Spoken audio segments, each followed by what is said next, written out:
ங்கிறது தான் உடலினுடைய அத்தனை பாகங்களையும் பாதிக்கக்கூடியது. இதனால் உடலில் இருக்கக்கூடிய எல்லா உறுப்புகளும் ஒரு விதமான பாதிப்புக்கு உள்ளாகுது. உங்களுடைய மொத்த சிஸ்டமும் பாடி சிஸ்டமும் ஒரு விதமான இடையூறுக்கு உருவாகுது. நீங்கள் ஜீரண மண்டலத்திலிருந்து அனைத்து உறுப்புகளும் இந்த உடல் சூடுனால் பாதிக்கப்படுது.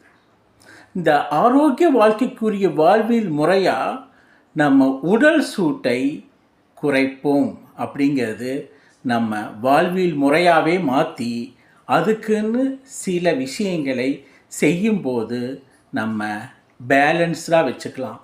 இந்த உடலை அதிகமாக சூடுபடுத்தாமல், அதாவது ஒரு ஆப்டிமம்னு சொல்லுவாங்க, ஒரு சரியான விகிதத்தில் உடலை வணக்கம் நண்பர்களே. ஆரோக்கிய வாழ்க்கைக்குரிய வாழ்வியல் முறை பகுதி 28. தினமும் நேர்மறை எண்ணத்தை விதைப்போம். நேர்மறை எண்ணம் தானுங்க நம்ம வாழ்க்கையுடைய எல்லா விதமான ஆரோக்கியத்துக்கும் மிகவும் முக்கியம். நம்ம எவ்வளவு தூரம் நேர்மறை எண்ணத்தோடு இருந்தால் அந்த நேர்மறை எண்ணம் நம்மளுடைய உடலையும் உள்ளத்தையும் சந்தோஷமாகவும் ஆரோக்கியமாகவும் நமது வாழ்க்கை பயணம் பூரா வைத்திருக்கும். அதுவே இந்த ஆரோக்கிய வாழ்க்கைக்குரிய வாழ்வியல் முறையாக நேர்மறை எண்ணத்தையே வச்சுருந்தோம்னா அதுவே நமக்கு 90, 100, 120 வயசு வரைக்கும் வச்சிருக்கும். வாழ்க்கையில் எண்ணம் போல் வாழ்க்கை அப்படின்னு சொல்லுவாங்க. ஸோ நம்ம என்ன எண்ணங்கள் இருக்கோ அதுதான் செயல் வடிவம் பெறுகிறது.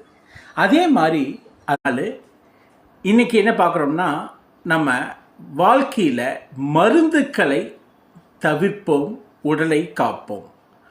மருந்துக்கள் பார்த்திங்கன்னா நம்ம எடுத்துக்கொள்வது நாளுக்கு நாள் அதிகமாயிட்டே போகுது.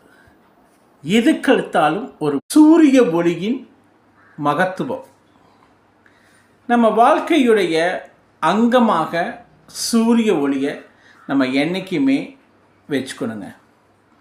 ஏன்னா நம்ம ஆரோக்கியத்துக்கு நேரடியாக தொடர்பு என்பது உடல் சூட்டை குறைப்போம்.